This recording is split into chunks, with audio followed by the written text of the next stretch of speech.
수술은 했지만 여전히 살아있다는 복막의 암들 때문이었는지 사실 그 당시 늘 머릿속엔 죽음, 죽음, 죽음 이 생각뿐이었습니다.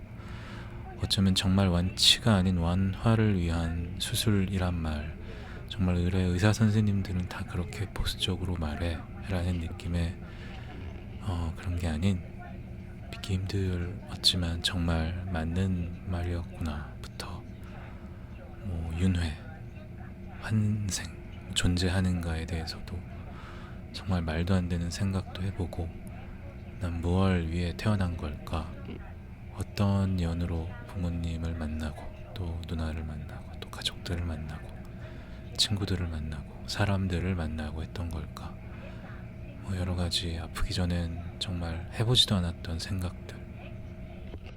미래라는 시간이 보장되지 않는 삶이라는 게 정말 이토록 무기력하고 희망이 없고 무서운 거구나. 이렇게 자연스레 드는 무기력한 생각들과 또 다시 시작되는 항암 치료가 주는 물리적인 무기력함,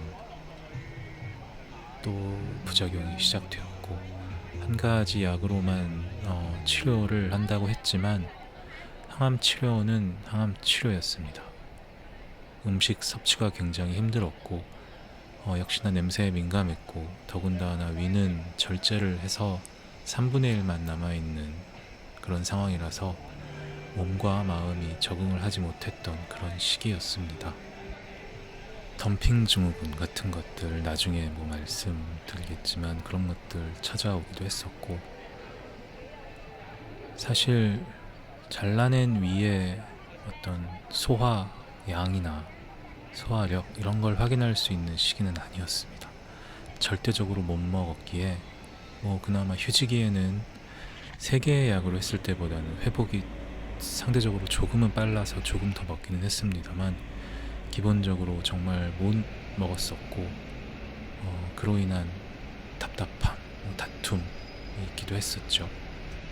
분명 압니다. 제가 지금 먹을 수 있을 것 같다, 간신히 이것까지는 내가 지금 먹을 수 있을 것 같다라고 생각되는 음식이 때로는 몸에 그다지 좋지 않은 음식이었다는 걸 분명 알고 있었습니다. 하지만 정말 어떤 심정이냐 하면, 그냥 이것 아니면 다른 건 정말 못 먹겠고, 그나마 이것도 먹는 둥 마는 둥의 양 정도를 섭취하는 경우였는데, 조금 더 먹어라, 이것보단 이게 어때, 이게 몸에 더 좋은데 라는 이야기 이해는 되지만, 사실 속으로 저도 그렇게 하고 싶은데 당장 입에 넣으면 삼키지 못할 것 같고 정말 답답하더라고요.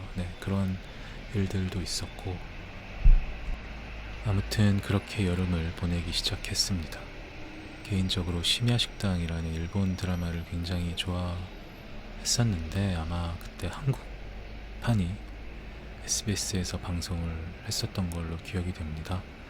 당시 다른 프로보다도 그냥 조금 더 관심 있게 봤었고, 그렇게 재미가 있다고 느끼지는 못했지만 그래도 그걸 보는 게 어떤 낙이었고, 또 마음 한켠에 그런 사회로 다시 돌아가고 싶다라는 생각도 참 많았었죠. 늘 그 당시엔 늘 무엇을 하건 온전히 집중을 잘 못했습니다. 드라마를 봐도 영화를 봐도 책을 봐도 뭘 봐도 저 사람들은 31살 때 뭘 하고 있었을까? 갑자기 난 지금 왜 이렇게 된 거지?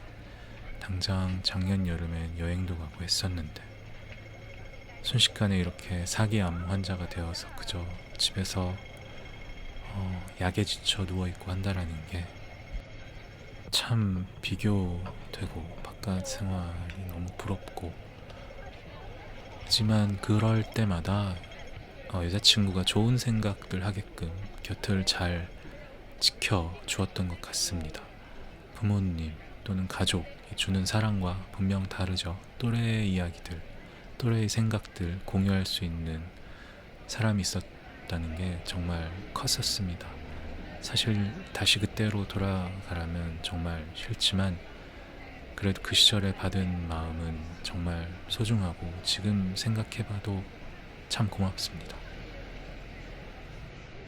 그때의 생활은 전에 말씀드린 네이버 카페에 들어가서 나와 같은 상황의 환우들 이야기를 보고 위로받고 슬퍼지고 하는, 또 체중은 전혀 먹지를 못하니 52kg를 계속해서 유지하고 운동은 또 어느 정도 해야 하니 실내 자전거를 그냥 고작 타는 정도, 정말 그게 다였던 것 같습니다. 플스를 사서 처음으로 게임하는 재미에 빠졌던 것, 네, 그것도 있습니다. 게임하는 걸 별로 좋아하지도 않았고 관심도 없었는데 할 수 있는 게 굉장히 제한적으로 줄어들다 보니 자연스레 그렇게 되더라고요. 그런 글들을 그때 카페에서 많이 봤었어요. 언제 갑자기 몸이 안 좋아질지도 모르는데 가장 최신 기종의 휴대폰으로 바꿨어요. 또는 뭐뭐를 했어요 등등. 게임도 사실 그런 영향을 많이 받았던 것 같아요. 정말 언제 어떻게 될지 모르는데 나도 플스 한번 사보자. 그리고 여러 가지 책들도 자연스레 보게 되고 몸이 아프게 되고 생활 자체가 바뀌게 되니까 취미도 바뀌고 생각도 바뀌고 그렇게 되더라고요. 계속해서 항암제를 2주 복용, 1주 휴식, 그런 식으로 복용하고 쉬어가는 치료가 이어지고 9월 제 생일을 맞아서 가족과 여자친구와 함께 외식을 하게 되었는데 도저히 넘어가질 않고 그 식당의 냄새를 견디질 못해서 다들 식사를 다 마칠 때까지 차에 돌아가 기다리겠다고 하고 차에 앉아서 암 환자로 처음 맞이한 생일, 여러모로 실감했던 기억도 있고요.